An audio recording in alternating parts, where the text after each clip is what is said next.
It's Conduit News Radio with Paul Harrell.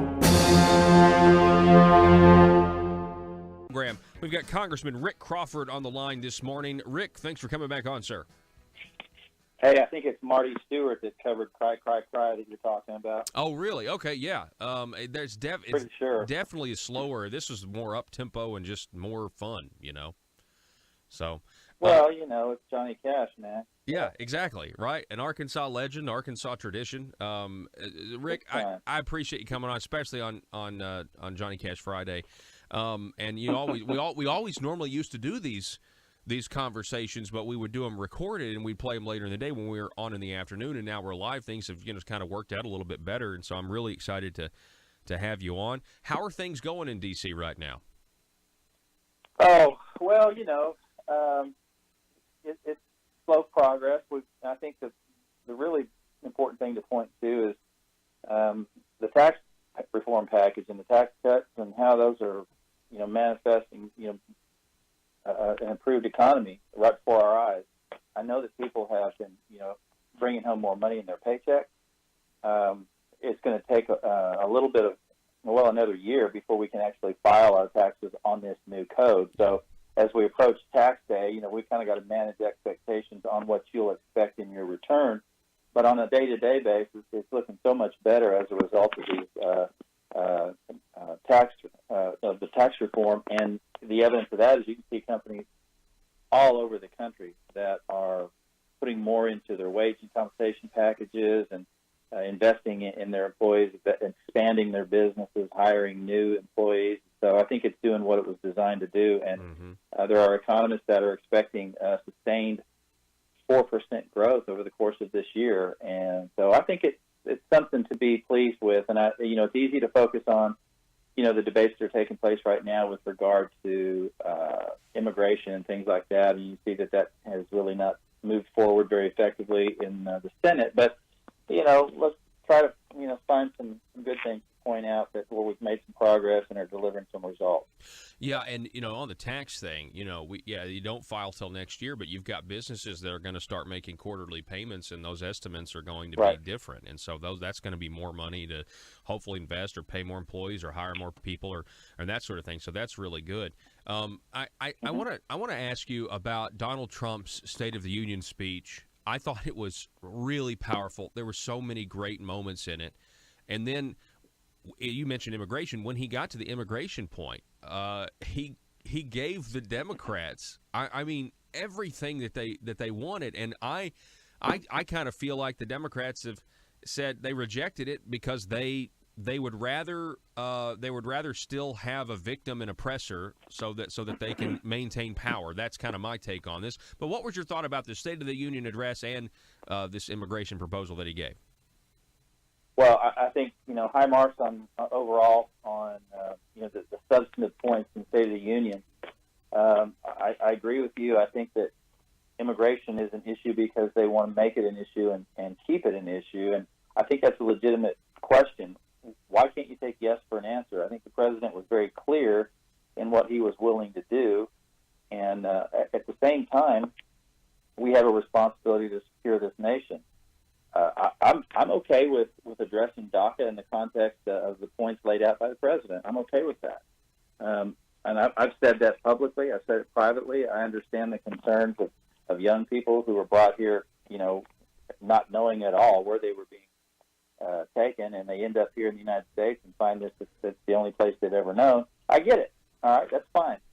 But it doesn't mean that we have to all of a sudden now circumvent the law. And it also doesn't mean that we should not provide security to the rest of the United States and American citizens. I mean, we have a responsibility to address the primary concern, and that is to secure this nation.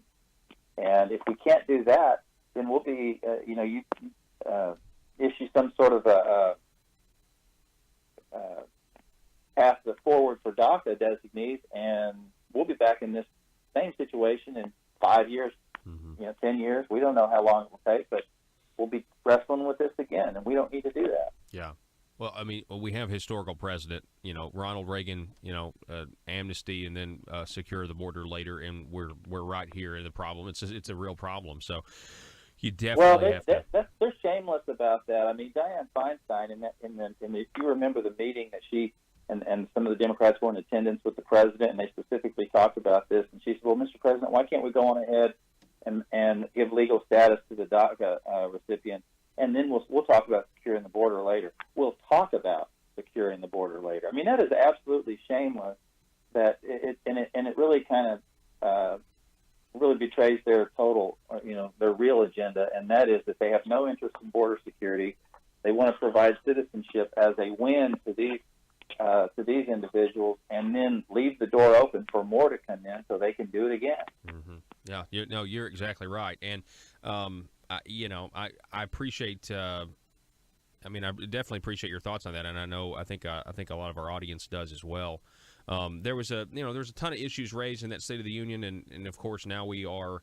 Well, let me just say this. I guess when he gave the State of the Union address, some people were speculating, Congressman Crawford, that he was going to read from this memo, that was going to be released about what was going on with the FBI and the FISA application to what they're now saying, to essentially spy on the Trump campaign and everything else. He didn't do that, but later during in the week he did declassify it, and now we know things. And you voted to declassify it, didn't you?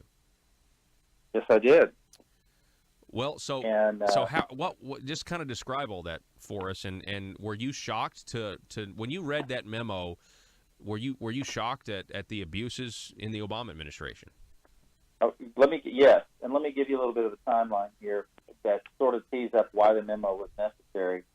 There was a several month period that where the Intelligence Committee, on which I sit, requested information from FBI and DOJ as we were involved in executing our duly appointed Russia investigation responsibilities. And FBI and DOJ refused to give us that information. Repeated requests, and they ignored those. We eventually had to subpoena that information. Then a Deputy Attorney General, Rod Rosenstein, decided it would be a good job to, upon receiving that subpoena, to go and talk to the Speaker of the House and do an end run around our committee, the requesting authority, and say, look, we really don't want to give this information up. Can you talk to the committee and have them drop this subpoena? And this is what I want people to understand.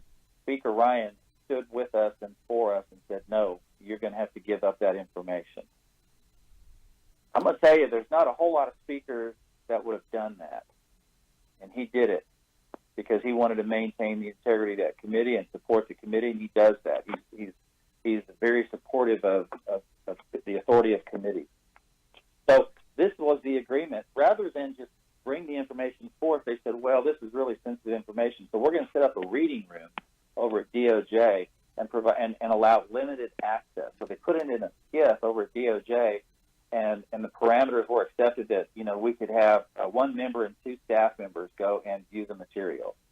So Chairman Devin Nunes appointed Trey Gowdy as our member, because Trey Gowdy is an accomplished former federal prosecutor, and who else would you rather have doing that? Exactly. He's phenomenal. Yeah, exactly. So he goes over there, uses the documents along with two of our staff who are attorneys as well. And they come back and they draft this memo based on the contents of that of the material they saw. A 3.5-page memo where there were no pejoratives or adjectives or speculation or name calling or anything like that, but purely pointing out facts.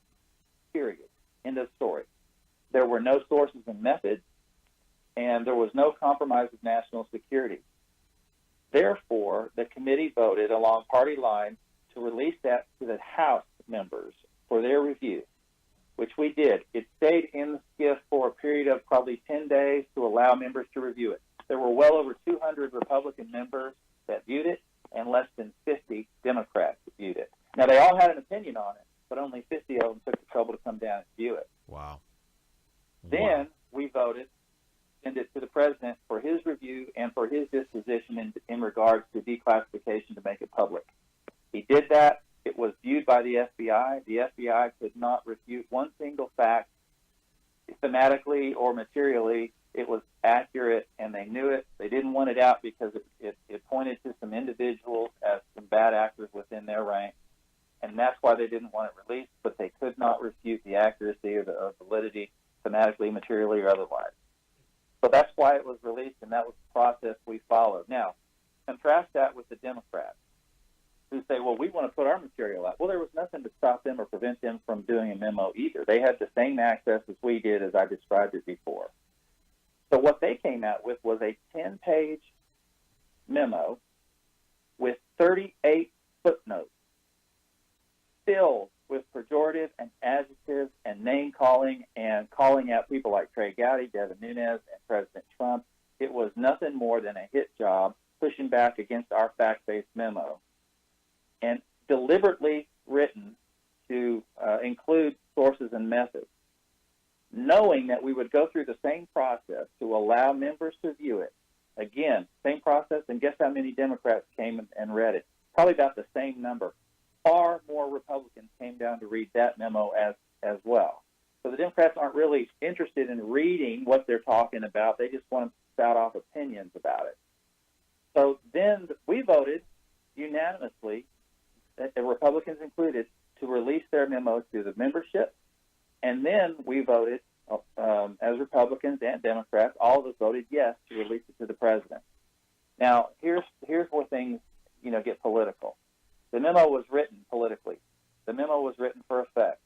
The memo was deliberately included sources and methods, knowing that if it goes to the president for the same declassification as ours received, that he would have to redact it in order to declassify it. And he didn't play that game.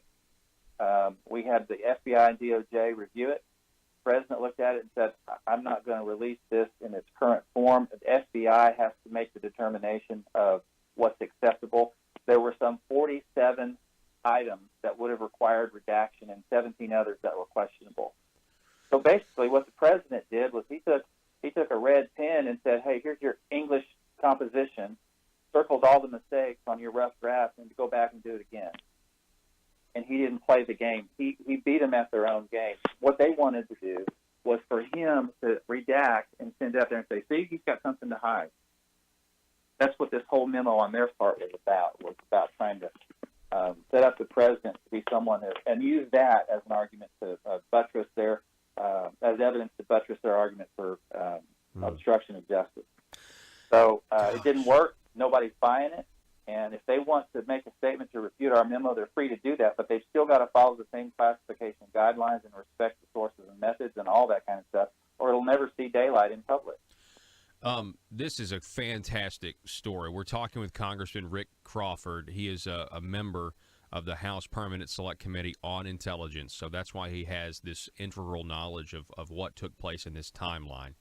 And I would just say, the lead up to the release of the initial memo, the first one that was drafted by Congressman Nunes, you had Congressman Adam Schiff saying that the memo is going to reveal sources and methods.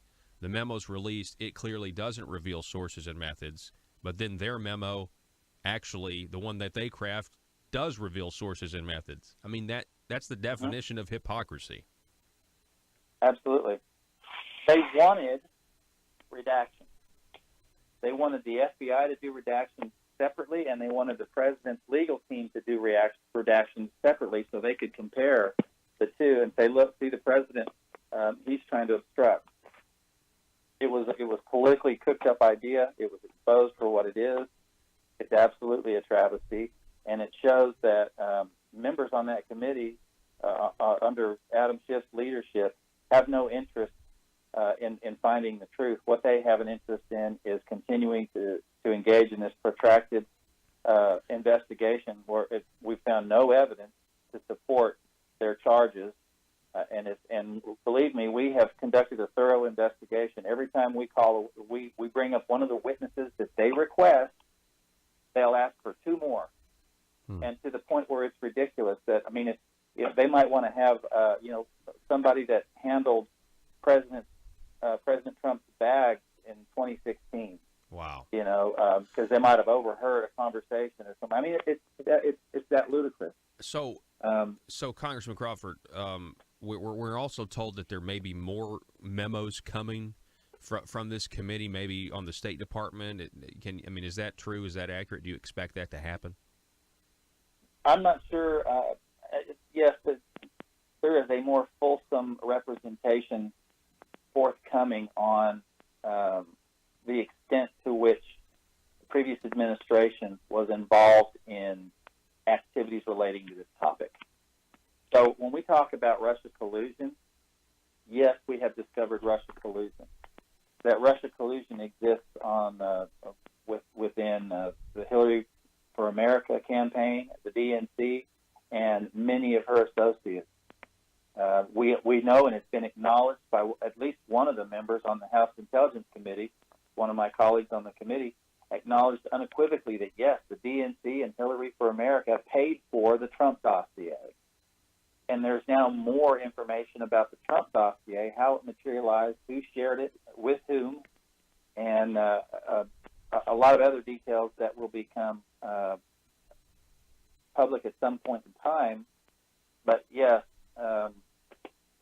this is not what you would expect, and it's certainly not the effect that the folks that screamed for a Russia investigation. Okay, just be careful what you wish for. Yeah. Is all I'm saying. They did not think that this was going to happen. It's unbelievable. Right, and that's the fundamental core of this investigation. That doesn't even address the Uranium One issue, which is also another Russia scandal, which involves the Clintons. So, that's a separate issue that will require further investigation, but not in this context of the election. That's a separate issue. But again, you want to talk about Russia collusion, the Clinton campaign, and all the Clintonites that over many years are neck deep in it. Wow. Congressman Rick Crawford, we're out of time. I appreciate you coming on the program, talking with me and your constituents and the rest of the state of Arkansas. It's been very enlightening. I appreciate the work that you're doing, and just continue to keep us posted. Yes, sir, will do. Okay. Appreciate you. Thank you. Congressman Rick Crawford, everybody. Hey, it's Johnny Cash Friday.